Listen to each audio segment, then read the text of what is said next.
Saya akan menjelaskan materi tentang pengertian dan sejarah ketahanan nasional Indonesia.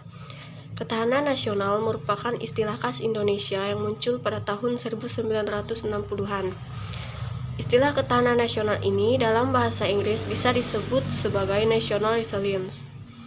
Dalam terminologi barat, terminologi yang kurang lebih semakna dengan ketahanan nasional dikenal dengan istilah national power atau kekuatan nasional. Teori national power telah banyak dikembangkan oleh para ilmuwan dari berbagai negara.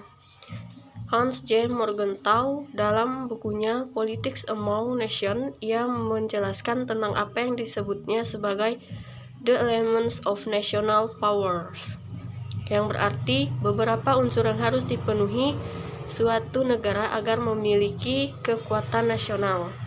Demikian pula halnya dengan konsepsi ketahanan nasional Indonesia, yang unsur-unsurnya mencakup Astagatra dan pendekatannya menggunakan pendekatan Astagatra. Secara etimologis, istilah ketahanan berasal dari kata dasar tahan, yang artinya tahan penderitaan, tabah, kuat, dapat menguasai diri, gigih, dan tidak mengenal menyerah. Ketahanan memiliki makna mampu, tahan, dan kuat menghadapi segala bentuk tantangan dan ancaman yang ada guna menjamin kelangsungan hidupnya. Baik, saya Franciscus Egi akan menjelaskan tentang ketahanan nasional. Pada tahun 1968, pemikiran tersebut dilanjutkan oleh Lembanas, Lembaga Pertahanan Nasional. Kesiapan menghadapi tantangan dan ancaman itu harus diwujudkan dalam bentuk ketahanan bangsa yang diinvestasikan dalam bentuk perisai atau tameng, yang terdiri dari unsur ideologi, ekonomi, sosial budaya, dan militer. Tameng yang dimaksud adalah sublimasi dari konsep kekuatan dari SSKAD. Secara konseptual, pemikiran Lembanas merupakan langkah maju dibanding sebelumnya, yaitu ditemukannya unsur-unsur dari. Di sini kita mengenal tiga konsepsi ketahanan nasional Indonesia pada tahun 1968 dan tahun 1969. Konsepsi ketahanan nasional merupakan keuletan dan daya tahan, sedangkan pada tahun 1972, ketahanan nasional Indonesia merupakan suatu kondisi dinamik yang berisi keuletan dan ketangguhan. Dua konsepsi itu dikenal dengan istilah Ipolexom atau Pancagatra. Di tahun 1972, konsepsi itu diperluas dan disempurnakan berdasarkan asas Astagatra. Pada tahun berikutnya, konsepsi ketahanan nasional dimasukkan ke dalam garis besar haluan negara atau disingkat dengan GBHN. Mulai dari tahun 1973 sampai pada tahun 1998. Adapun rumusan GBHN pada tahun 1998 adalah sebagai berikut.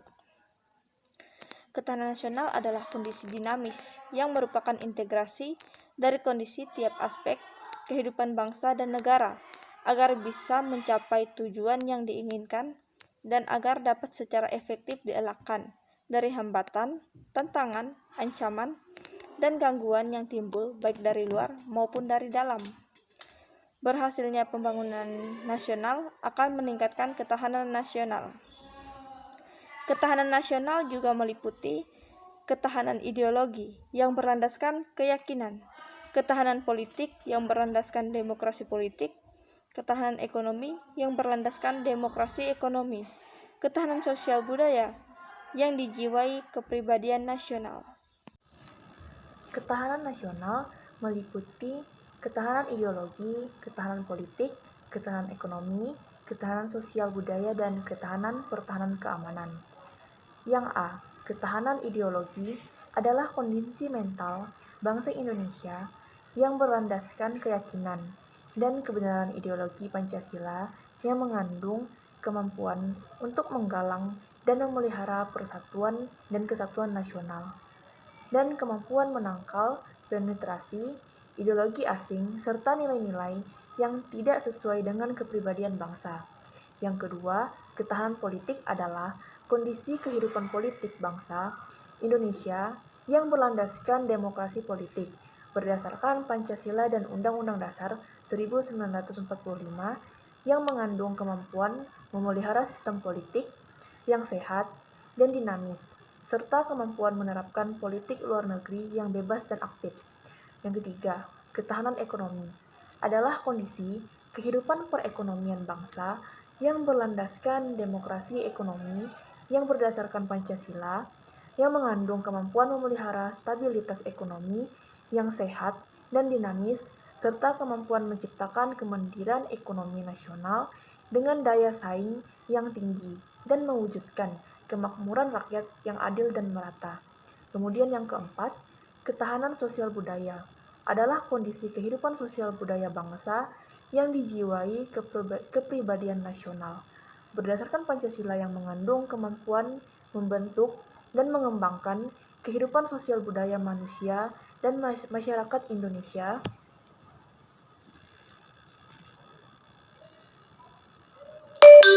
Kemudian yang kelima, yaitu ketahanan pertahanan keamanan, adalah kondisi daya tangkal bangsa yang dilandasi kesadaran bela negara seluruh rakyat, yang mengandung kemampuan memelihara stabilitas pertahanan keamanan negara yang dinamis, mengamankan pembangunan dan hasil-hasilnya, serta kemampuan mempertahankan kedaulatan negara dan menangkal segala bentuk ancaman. Baik, saya akan melanjutkan materi bagian B, unsur-unsur ketahanan nasional.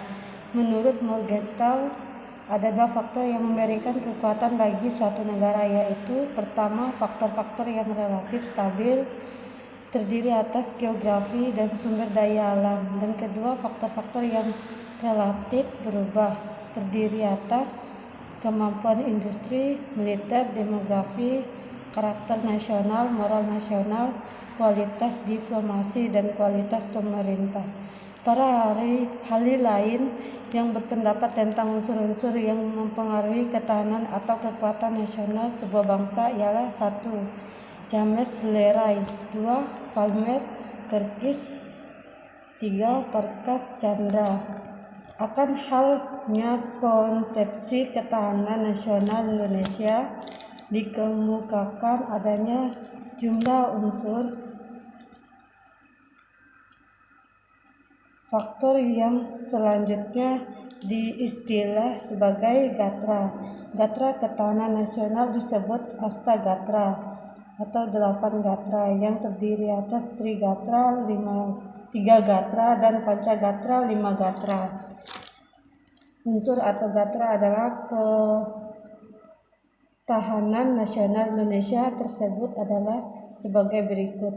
3 aspek kehidupan alamiah Trigatra, yaitu A. Gatra letak dan kedudukan geografi, B. Gatra keberadaan dan kekayaan alam, C. Gatra keadaan dan kemampuan. 5 aspek kehidupan sosial Pancagatra, yaitu A. Gatra ideologi, Gatra politik, Gatra ekonomi, Gatra sosial budaya, dan Gatra pertahanan dan keamanan. Sekian, terima kasih. Perkenalkan, nama saya Tira. Di sini saya akan melanjutkan materi mengenai unsur-unsur ketahanan nasional. Sumber kekayaan alam dalam suatu wilayah, baik kualitas maupun kuantitasnya, sangat diperlukan bagi kehidupan nasional. Di dalam unsur-unsur ketahanan nasional ada yang namanya gatra penduduk. Sangat besar pengaruhnya terhadap upaya membina dan mengembangkan ketahanan nasional. Yang kedua itu gatra ideologi, menunjuk pada perangkat ideologis untuk mempersatukan persepsi dan mempersatukan bangsa, yaitu Pancasila. Ada juga gatra politik, berkaitan dengan kemampuan mengelola nilai dan sumber daya bersama agar tidak menimbulkan perpecahan tetapi stabil dan konstruktif untuk pembangunan. Ekonomi yang dijalankan oleh suatu negara maupun kekuatan nasional negara yang bersangkutan, terlebih di era global sekarang ini. Dalam aspek sosial budaya, Nilai-nilai sosial budaya hanya dapat berkembang di dalam situasi aman dan damai. Unsur pertahanan keamanan negara merupakan salah satu fungsi pemerintahan negara. Berdasarkan pada unsur ketahanan nasional di atas, kita dapat membuat rumus kuantitatif tentang kondisi ketahanan suatu wilayah. Yang pertama itu ada kondisi ketahanan nasional yang dinamis, kedua ada kondisi geografis, ketiga kondisi demografis, keempat kondisi kekayaan alam, kelima kondisi sistem ideologi, keenam kondisi sistem politik, ketujuh kondisi sistem ekonomi, kedelapan kondisi sistem sosial budaya, kesembilan kondisi sistem hakam, kesepuluh fungsi dalam pengertian matematik, dan ke-11 itu dimensi waktu. Terima kasih. Aspek Pancagatra atau aspek sosial memiliki 4 aspek, yaitu aspek ideologi, aspek politik, aspek ekonomi, dan aspek sosial budaya. Yang pertama, aspek ideologi. Ideologi adalah ilmu pengetahuan tentang dasar atau dapat disamakan dengan cita-cita. Dengan kata lain, bahwa ideologi merupakan konsep yang mendalam mengenai kehidupan yang dicita-citakan serta yang ingin diperjuangkan dalam kehidupan nyata. Sesuai dengan kompleksitas kehidupan manusia, maka ideologi menjabarkan diri ke dalam sistem nilai. Faktor yang mempengaruhi ketahanan ideologi adalah nilai dan sistem nilai. Ideologi yang baik harus mampu menampung aspirasi masyarakat, baik secara individu dan makhluk sosial. Yang kedua, aspek politik. Politik dalam hal ini diartikan sebagai asas, halun, kebijaksanaan yang digunakan untuk mencapai tujuan dan kekuasaan. Kehidupan politik dapat dibagi ke dalam 2 sektor. Yang pertama, sektor masyarakat, yang berfungsi memberikan masukan terwujud dalam pernyataan keinginan dan tuntutan kebutuhan masyarakat. Nah, yang kedua, sektor pemerintahan, yang berfungsi sebagai keluaran yang berupa kebijaksanaan peraturan perundang-undangan yang merupakan keputusan politik. Yang ketiga, aspek ekonomi. Kegiatan ekonomi adalah seluruh kegiatan pemerintah dan masyarakat dalam mengelola faktor produksi dan distribusi barang serta jasa untuk kesejahteraan rakyat. Upaya meningkatkan ketahanan ekonomi adalah upaya meningkatkan kapasitas produksi dan kelancaran barang serta jasa secara merata ke seluruh wilayah negara. Ketahanan di bidang ekonomi sangat erat sekali dengan ketahanan nasional. Yang keempat, aspek sosial budaya. Ketahanan sosial budaya diartikan sebagai kondisi dinamik budaya bangsa yang berisi keuletan untuk mengembangkan kekuatan nasional dalam menghadapi dan mengatasi ATHG, baik yang datang dari dalam maupun yang dari luar, langsung dan tidak langsung membahayakan kelangsungan hidup sosial NKRI berdasarkan Pancasila dan UUD 1945. Wujud ketahanan sosial budaya tercermin dalam kondisi sosial budaya manusia yang dijiwai kepribadian nasional berdasarkan Pancasila yang mengandung kemampuan untuk mengembangkan kehidupan sosial budaya manusia dan masyarakat Indonesia beriman dan bertakwa kepada Tuhan Yang Maha Esa, rukun, bersatu, berkualitas, maju dan sejahtera dalam kehidupan selaras, serasi, seimbang, serta kemampuan menangkal budaya asing yang tidak sesuai dengan budaya nasional. Baiklah, saya akan menjelaskan 3 aspek Trigatra. Yang pertama adalah geografi. Lokasi dan potensi geografi Indonesia merupakan negara kepulauan yang terdiri atas perairan dan daratan. Yang kedua adalah keadaan dan kekayaan alam. Keadaan dan kekayaan alam Indonesia terdiri dari sumber dan potensi alam yang terdapat di ruang angkasa atau dirgantara. Aspek Trigatra yang ketiga yaitu gatra keadaan dan kemampuan penduduk. Seperti telah diketahui, penduduk dipahami sebagai sekelompok manusia yang menetap di suatu wilayah negara. Peran sekelompok manusia itu penting dalam pengupayaan penyelenggaraan ketertiban dan keamanan serta pembangunan. Jadi itu penjelasan mengenai 3 aspek Trigatra dari saya. Terima kasih. Baiklah, saya akan menjelaskan 3 aspek Trigatra. Yang pertama adalah geografi. Lokasi dan potensi geografi Indonesia merupakan negara kepulauan yang terdiri atas perairan dan daratan. Yang kedua adalah keadaan dan kekayaan alam. Keadaan dan kekayaan alam Indonesia terdiri dari sumber dan potensi alam yang terdapat di ruang angkasa atau dirgantara. Aspek Trigatra yang ketiga, yaitu gatra keadaan dan kemampuan penduduk. Seperti telah diketahui, penduduk dipahami sebagai sekelompok manusia yang menetap di suatu wilayah negara. Peran sekelompok manusia itu penting dalam pengupayaan penyelenggaraan ketertiban dan keamanan serta pembangunan. Jadi itu penjelasan mengenai 3 aspek Trigatra dari saya. Terima kasih.